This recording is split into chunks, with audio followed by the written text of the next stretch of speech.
बिस्मिल्लाहिर्रहमानिर्रहीम। अस्सलाम वालेकुम अज़ीज़ तलबा। हायर परचेज सिस्टम के हवाले से काम कर रहे हैं और मैं ज़्यादा तवज्जो आपके ब्रेकअप टेबल पे दे रहा हूँ, क्योंकि अगर ब्रेकअप टेबल आप सही तरह से बना लेते हैं तो उसको जनरलाइज करना और फिर उसकी मदद से अकाउंट्स तैयार करना कोई इतना मुश्किल काम जो है वो नहीं है।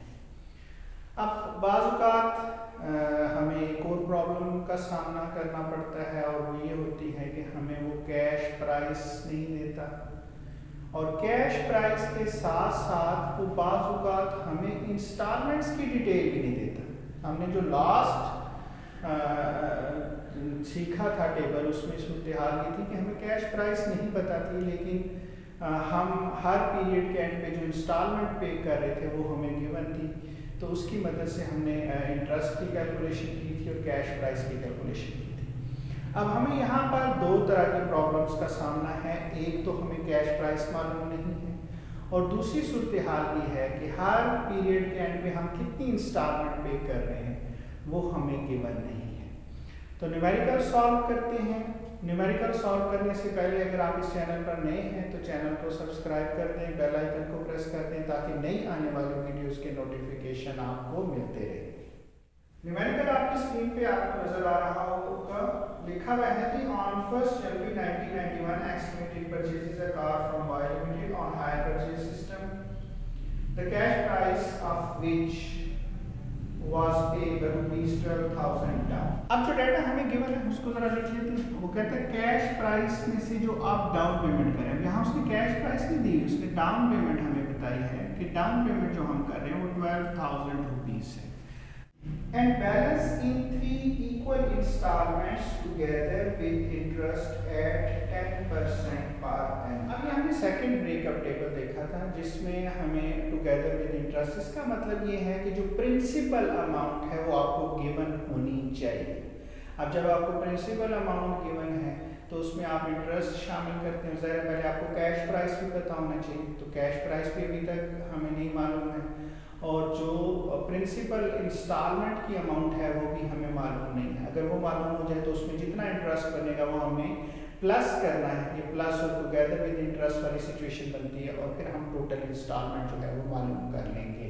आगे कह रहे हैं amount of the last installment including interest was rupees 17,600।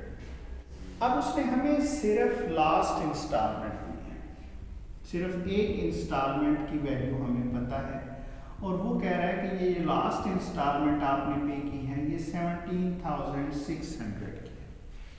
अब टुगेदर विद इंटरेस्ट का सिचुएशन क्या बनती है कि जो हमारी प्रिंसिपल अमाउंट होती है, इस प्रिंसिपल अमाउंट में हम इंटरेस्ट जो है वो प्लस करते हैं, तो ये हमारी इंस्टॉलमेंट बनती है। अब हम फर्ज कर लेते हैं, जो परसेंटेज में है तो 100, और रेट ऑफ इंटरेस्ट उसने हमें बताया था कि 10% पर एनम है, तो इसका मतलब है कि 110 की जो है वो पेमेंट हो रही है हमारी जो इंस्टॉलमेंट की। अगर हमें 100 रुपीज़ हमारी असल अमाउंट हो तो प्लस इसमें इंटरेस्ट करने के बाद, तो इसमें क्योंकि इंटरेस्ट शामिल है हम इसमें प्रिंसिपल अमाउंट मालूम करेंगे। प्रिंसिपल अमाउंट 100 को रिप्रेजेंट कर रही है और जो टोटल इंस्टॉलमेंट है वो 110 है, तो इस हिसाब से 16,000 जो है ये हमारी प्रिंसिपल अमाउंट जो है वो कैलकुलेट होगी।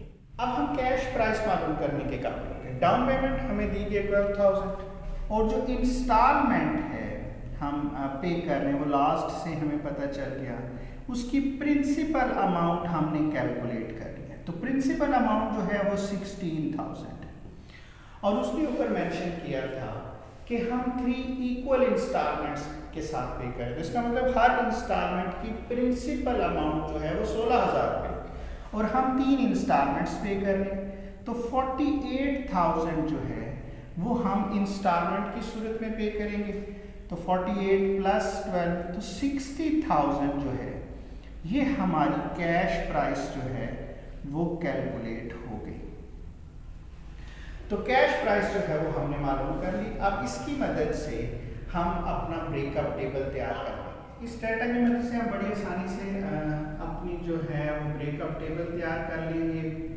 कैश प्राइस हमने मालूम कर ली है 16,000 है, 12,000 इसमें हम जो है वो डाउन पेमेंट कर रहे हैं, बाकी 48,000 और ये 3 इक्वल इंस्टॉलमेंट्स में हो गया, यानी कि फर्स्ट इंस्टॉलमेंट भी आपकी 16,000 की है, आउटस्टैंडिंग बैलेंस 32,000 हो गया, सेकंड इंस्टॉलमेंट भी आपकी 16,000 की है तो आपका आउटस्टैंडिंग बैलेंस 16,000 हो गया और फाइनल भी 16,000 की। और हम ये पहले सीख चुके हैं कि ये जो इंस्टॉलमेंट पे की जा रही है इसमें ये प्रिंसिपल अमाउंट है, तो टुगेदर विद इंटरेस्ट हम इसमें इंटरेस्ट की जो अमाउंट है वो जमा करेंगे तो ये हमारी इंस्टॉलमेंट्स जो हैं वो कैलकुलेट हो जाएंगी। ये हमारी फर्स्ट इंस्टॉलमेंट है, ये हमारी सेकंड इंस्टॉलमेंट है और ये हमारी थर्ड एंड फाइनल जो है वो इंस्टॉलमेंट है।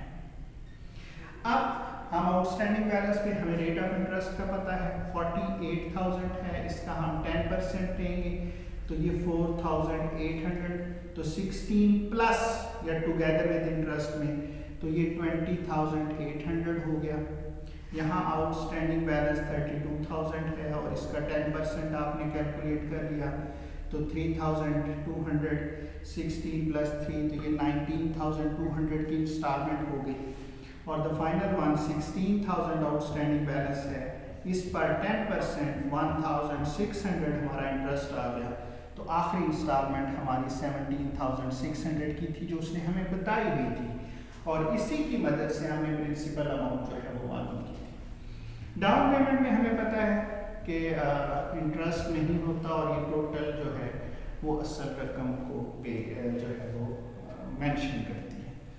तो ये अब हमारे पास जो है ब्रेकअप टेबल तैयार हो गया और हम बड़ी आसानी के साथ इसकी मदद से जनरलाइजिंग का प्रोसेस कर लेंगे और जो हमने अकाउंट तैयार करने हैं वो कर लेंगे।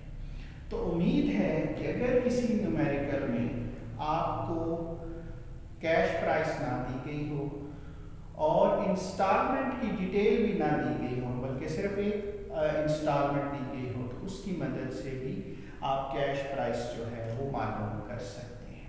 वीडियो अगर अच्छी लगी है तो इसे लाइक ज़रूर कीजिएगा।